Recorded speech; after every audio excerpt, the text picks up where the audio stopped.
Welcome to the CFA Society San Francisco podcast, where we interview and discuss current topics with leading members of the Bay Area investment community. This week, Tanya Subatang, Membership Manager with CFA Society San Francisco, sits down with Matthew O'Hara, CFA, Head of Portfolio Management and Research at Unison, to discuss mid-career transitions and the role of technology in the world of finance.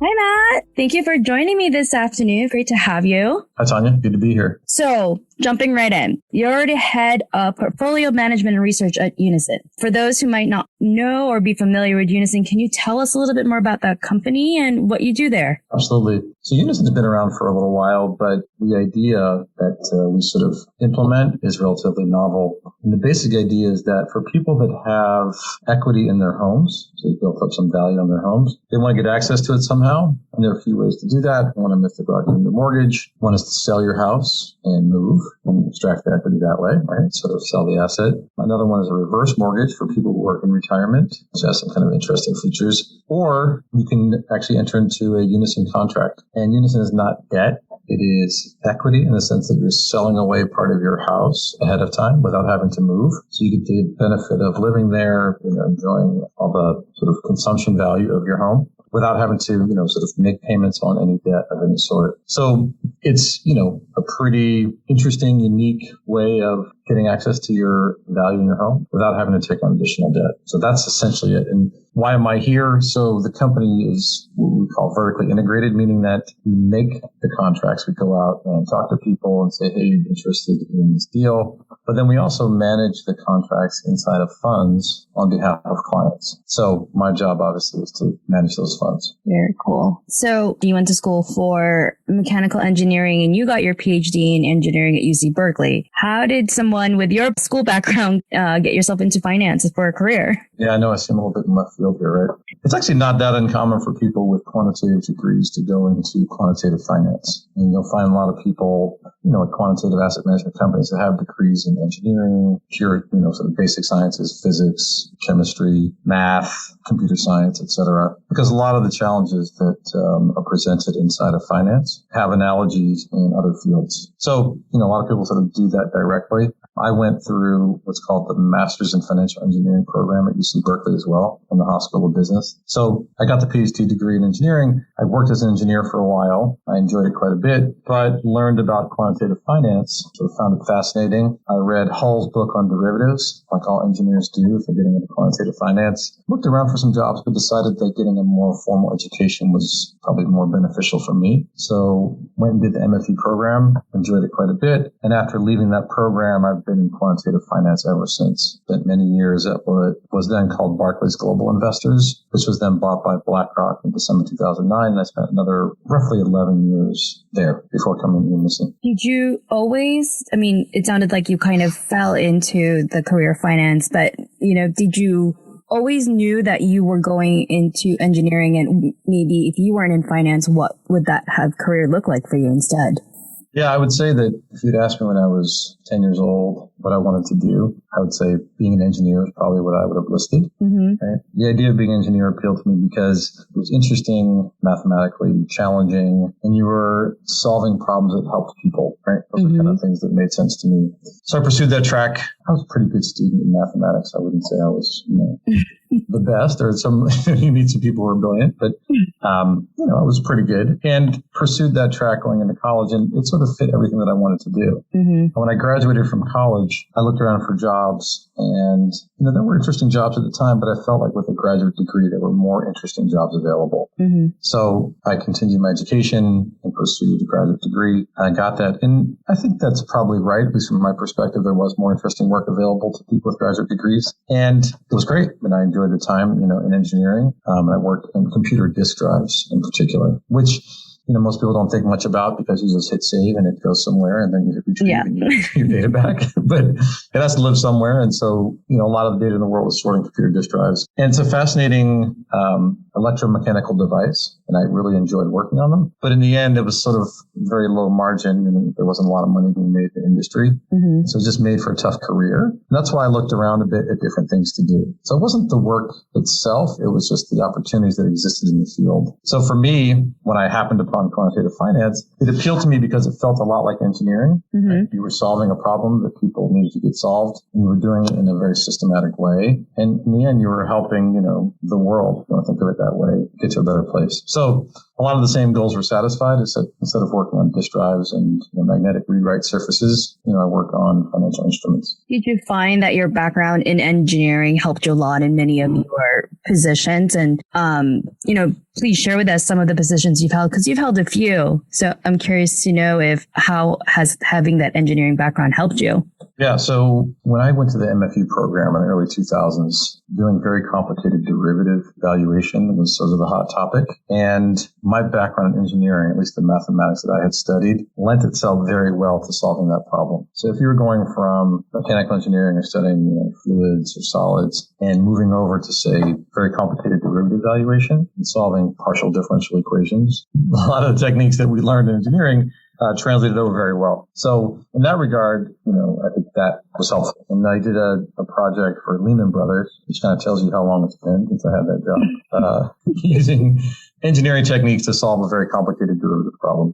Now, when I left the MFE program, I got a full-time job at Barclays Global Investors, or BGI. It was very different, right? So asset management primarily is about forecasting returns and risk. And that wasn't as closely related to engineering, at least the engineering work that I had done. But, being comfortable with mathematical techniques and being able to program, I think those things are translatable across a lot of different fields, but certainly translatable into quantitative finance. But I'll also say I spent a lot of time learning about econometrics, right? So the idea of using economic data to forecast outcomes. And that probably is the most useful thing I learned post MFE in my finance career, because you use that basically everywhere. In fact, Richard Grenold, the head of research at the time at BGI, one of the authors of the book, Active Portfolio Management, said active management is forecasting, period, right? So if you want to boil it down to that level of simplicity, then econometrics is an important topic. And so I taught a lot of that myself, very smart people at BGI as well I learned from. So I would also say it probably hits on a theme that's been consistent across my career, which is,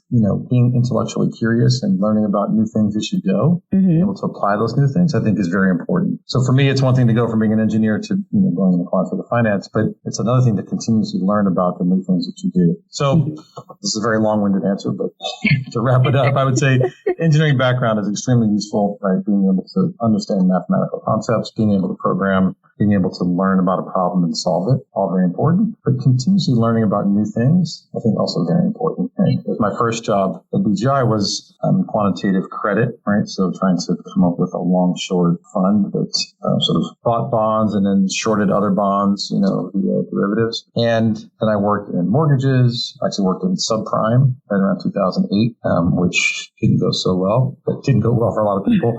And then I worked in multi-asset investing, life cycle investing in particular. And that's a completely separate problem, right? This idea of life cycle consumption. And so I've learned about all those things in my career. And for me, I find it very interesting. Well, I think that kind of somewhat answers my next question I was going to ask you was that, for many individuals, shifting positions and careers is scary, and they end up remaining where they are, whether it's through fear or being content. And so what would you say is your motivating factor in transitioning into new roles? And from what it sounds from the titles, could be completely different from each other. Yeah, for me, I would say that intellectual curiosity led a lot of it. Right? What I found interesting, what I wanted to learn about, the things that I felt I could do and tried to go do. And part of it, I think, is lots to do with your personal sort of goals and how much risk aversion you have. And actually going back to that life cycle consumption theory, there are probably optimal times in your life when you would want to make a switch like that. So early in your career, before you've taken on a lot of responsibility, would be a good time. Or later in your career when you've already sort of achieved a lot or made money and saved that money, or saved created capital. I think doing it mid-career is harder, right? Because you've built up a lot of expertise and you're trying to cash in on that expertise. But, if you think you have the ability to do it, I would say that, one thing I've always done before switching is try to do a lot of due diligence ahead of time to learn about the company, the field, the people involved, what's required to be successful, that sort of thing. That can reduce the risk of a move because you can decide whether or not you're prepared for it and how much of a leap it would be to make that move. But look, I fully encourage people. They say you should pursue your passion. I think there's some truth in that. I wouldn't, it's a little bit of a cliche. I think if you're doing something that you like, it's certainly a lot easier to work hard and be good at it. It's a lot harder to be really good at something that you don't like. Yeah, that's that would true. be obvious, but that should probably guide a lot of people's efforts. And, I think for a lot of people, they're at a certain point in their career and they want to continue to progress. It's going to require some effort on your part to do so. Right? I think the other thing is that the world is competitive, right? There's a lot of really smart people out there who work really hard and are willing to learn and go do things. So you just have to face the fact that you have to be better than a lot of them if you want to get ahead. That's just a reality. I get a lot of conversations, and these are usually candidates who are trying to pursue their, CFA designation or very much early on in their career, and some even, to your point, mid-career. And they are starting, not necessarily question, but maybe started thinking, do I really want to stay in this path? And you touched upon it already just earlier, but what advice would you give somebody who is considering a career leap? And, is it the same advice you would give someone, to your point, that is maybe starting out in their career versus somebody who you mentioned earlier, mid-level, who's had all these years of expertise?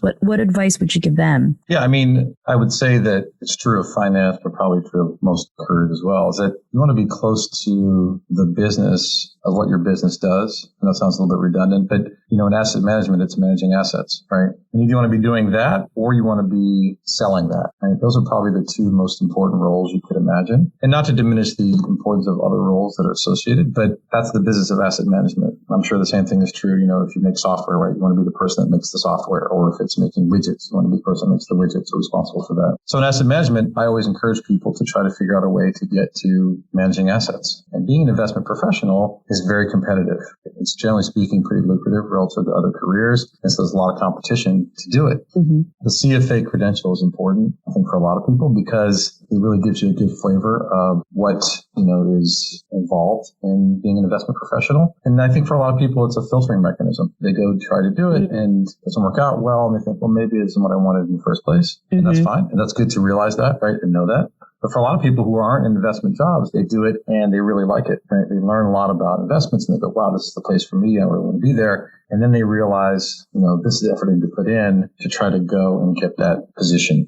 So look, I would encourage people to learn what they can about the jobs that are important in their area and what it would take to get to those jobs and pursue it. And then if at some point they decide that it's not for them, then be honest about, what they do like and what is for them and pursue that. Yeah. You're very big in technology. In the last post, we talked about many different things. One of that is how technology in many aspects in finance and investment has become, has helped it become more efficient. Do you think there is still space to grow for improvement, or do you think it's already reached its peak? So it depends on what area of finance you're talking about. I think in areas like asset management, there's a lot of technology that's now coming into the field, right? So if you look back maybe 20, 30 years ago, a lot of asset management was done in what you call a very fundamental way. And so people sort of reading about markets, talking to people at companies, forming an opinion, making investments and that sort of thing. I think so. A lot of those people still exist, and some of them are very good and have done very well. But I think it's harder to be good at that and harder to differentiate yourself doing that, because once you figure out that you can take all this information in and actually get a competitive edge using technology, then it's sort of an arms race, right? Everybody's like, well, great. Well, if I don't have that, then that person can have this. I'm going to have more and more and more. And so you see that at the extreme, there are some firms that probably process more data than anyone but the NSA, right? And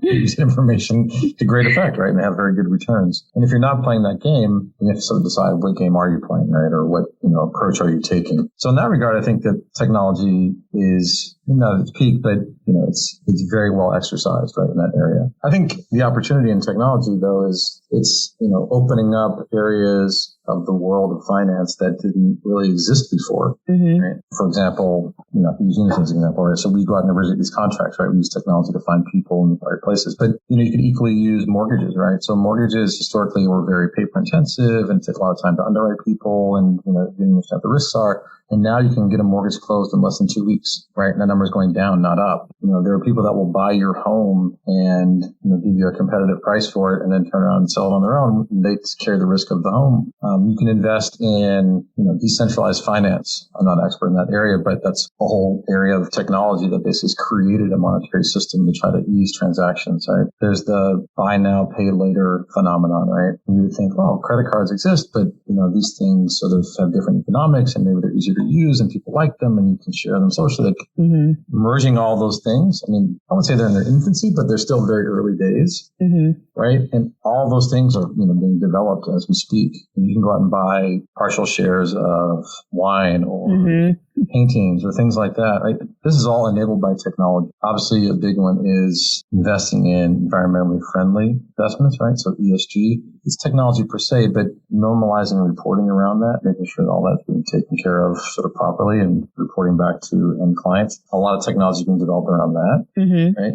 So, I would say in finance, like a lot of industries, technology is playing a larger and larger role. And then also automating a lot of mundane tasks. And that's not super sexy, but it's important, right, for the efficiency of the market. So it's not like there are people, sort of just shuffling papers around. A lot of that's being sort of automated so that people can do higher and more important jobs. So, like I said, it really depends where you are in the finance world. Some places, I'd say almost saturated, right, like very high level technology and hard to improve on. Other places, still very early. It sounds like you're very optimistic on the role that technology is playing when it comes to finance and investment. Is there anything you can think of or anything you've kind of thought and hope, the downside of it? Yeah, look, I mean, any change, there are probably good and bad outcomes from it, right? That's unavoidable. What are some of the bad outcomes? I mean, there's a lot of talk about using artificial intelligence to replace human decision making. But in many ways, a lot of AI basically replicates and automates human decision making. So there's a lot of discussion around removing bias from decision making and being more fair about how people make decisions. And I don't think AI fixes that. It just sort of reflects that. So that's a potential, bad outcome in the sense that if AI is used, more widely without review, it could be extending or perpetuating biases in decision making versus, let's use technology to try to improve and test fairness and improve fairness as a result of the algorithm. So those are the sort of challenges that technology creates. It's faster, but not necessarily better unless we're careful about the way we implement it. No, very good points there. So what are you looking forward to when it comes to technology and finance in the future? Like what other things do you think in what spaces would you love to see more development? And for yourself, do you have any ideas that you'd like to share and what maybe you're working on anything? That space. I'd harken back to my job. I worked in, like I said, this idea of life cycle consumption or, how you invest over your lifetime. So there's some, I would say, pretty interesting models about how people make decisions and how they accumulate wealth over time. And the short answer is that when you're young, you have a lot of human capital, right? Which is sort of future paychecks ahead of you, but not a lot of financial capital. And you haven't saved a lot of money. It's pretty straightforward, right? And then as you work, you convert your effort into wages and then you save those wages, hopefully, and invest. And so figuring out a way to automate or make that more clear to people how they should be investing and how they should be saving over time and the decisions they make along the way and the impacts that they have, I think would be very useful. Now, there are people out there that do that, right? I'm not saying this doesn't exist, like some of the robo-advisors, et cetera, are doing things like this, right? They're sort of, I would say that's still early days, but, something that enabled people's financial decision making across all their decisions would be useful, right? So it's not just how do I invest my assets? It's what insurance should I carry? What prices should I pay for things? How can I, optimize my debt, et cetera? Like how do I optimize my entire portfolio of decisions around money in a useful way without making it so burdensome that I have to go in and look at, pages and pages of documents. Right. That's the biggest challenge, right? Like, I don't know about you, but, periodically I get these notices from my insurance company. I'm a reasonably careful or thoughtful person. I like to think so anyway. I don't have the time or the inclination to read those sorts of things. Mm-hmm. And there could be things in there that are very obvious, like, hey, we're going to charge you twice as much starting next year. And I wouldn't have paid attention. And it happens, right? And, some way of automating that, right, I think would be super useful. It'd be very useful for that average person, because the average person doesn't have the wherewithal to manage that sort of thing. So, there's definitely some movement in that direction. There's certainly advisors for higher net worth people who can help you through those things. But for that kind of bread and butter, like 25th to 75th percentile person of wealth and income, what solution do they have to try to guide them through this process? And the short answer is right now, I don't think there is one. I don't think so either. Right. Correct me if I'm wrong here, but I think that sort of technology development would be very useful and would be very powerful. Do you think having that kind of technology then helps increase someone's financial literacy? Because average Joe might understand one portion of it, like we were talking about, but maybe has no idea what ESG investment is and has no idea what diversifying entails and, whatever. Do you think that's all investments, right? Yeah. Things like, insurance or, debt optimization. Like, I don't think that you can really teach somebody all those things in a meaningful way, in finite time, right? It's too much for too many people to take on, which is why I think that if you had something that could optimize across all those dimensions for you, that could be quite powerful. And not to harp on the subject, but my point is there's a lot of different solutions in different places, right? But it's hard to put them all together in a meaningful way for people. And so being able to automate that, I think, would be very useful. So to your question, does it increase financial literacy? I don't know that it increases financial literacy per se. I don't know that you would know necessarily what this algorithm is suggesting, but it would get you to a better outcome because you're benefiting from everyone's intelligence. No, that's very true. I think any help that we can provide to anybody, just, to get themselves started and put in a better financial position is always a positive. Because I think that's something that we just don't, I know current school systems don't really teach. So any form of understanding. Sorry, let me cut you off. No, go ahead. Yeah, I don't think that they can really effectively teach all those things, right? I think that, maybe some guidelines you could apply, but, what I'm suggesting is that if there's a comprehensive way of helping people, with the right commercial sort of application, I think it'd be very interesting. Matt, you definitely sound like your a lot of motivation and goal is to help people, and it's very endearing. Outside of work, are you part of any other associations or that you're currently seated in or supporting at the moment? As of right now, I'm not associated with any nonprofits, but historically, I have done some tutoring. That was actually many years ago, but I tutored at the Tenderloin After School program, which if anybody's in San Francisco, I would encourage you to take a look at and go help. They help students primarily in Tenderloin, but I guess they can come from anywhere with their studies. I found it very rewarding. It was tough. It's hard to sort of build relationships over time to then finally make a difference in someone's life. But, like I said, very rewarding. I've also been on another nonprofit board, Bay Area Discovery Museum. It's also very laudable. They're trying to get people to sort of have these experiences in their childhood, and they actually do reach out to various groups and communities. Those are the primary ones I'm interested in or involved in. But I would say that, my work historically has felt a lot more like engineering better solutions for people, for a wide range of people. My work itself is where I spend most of my time trying to help. Oh, that's awesome. So a couple of final questions here. I know you have a busy afternoon ahead of you, but what's next for you, Matt? What's your next adventure? Or what are you most looking forward to in the future? Yeah, so I'm actually sort of a recent arrival here at Unison. And like I said, although they've been around for a while, I think they're kind of poised for pretty big changes in growth. So, trying to see that through would be quite interesting. I think also trying to help the retirement solutions space, right? Like I said, I spent a lot of my career on that, and I know there's a big demand for that. A lot of baby boomers are retiring. I think the number of people quote is 10,000 a day. And, a lot of people are looking for ways to consume effectively in retirement so they can have a dignified retirement, maybe the best way to put it. So coming up with solutions in that space, maybe marrying all these things together would be very interesting for me because it would bring together all things I've done in my career. I would look forward to seeing what you can come up with in that. And my final question, who inspires you and why? Yeah, it's funny. I don't spend a lot of time looking at what other people are doing. And that's not to, put anybody down. I just focus a lot more on the things that I'm doing. I would say for inspiration, I probably looked at more historical figures, people that have overcome challenges. I mean, probably a little cliched, but Abraham Lincoln is an interesting one. He has a great reputation as being very fair and moral and treating people fairly and kindly, but also, overcame a lot of challenges, right? He wasn't always successful, but basically sort of looked beyond all that and, did very well. Probably go back a little bit further.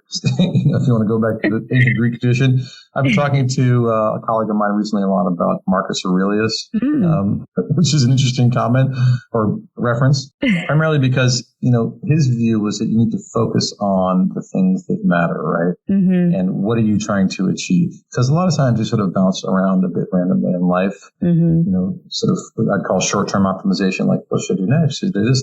But thinking about what you really are trying to achieve and what your purpose is hard. But if you can do it, it allows you to direct your efforts in a very meaningful way. And, to send that message to people or to share that message is not easy. And, I've learned that to give feedback is not always well received. You have to be careful about that. But, to be able to share that message, I admire people who can do that. I didn't reach back to Marcus Aurelius, but he's been one of the original ones. I will say Abraham Lincoln and Marcus are ones I haven't heard of, and I've asked everybody. So those are really great reference and, great takeaways, really great inspiration. I think you picked really good ones. Well, Matt, thank you so much for chatting with me this afternoon. It was such a pleasure. Absolutely. Thanks for having me, Tanya. Thank you for listening to this episode of the CFA Society San Francisco podcast. We hope you enjoyed the engaging discussion. Please stay tuned for more episodes of this podcast featured every fourth Tuesday in our weekly newsletters and through the CFA Society San Francisco podcast channel, available through most major podcast apps.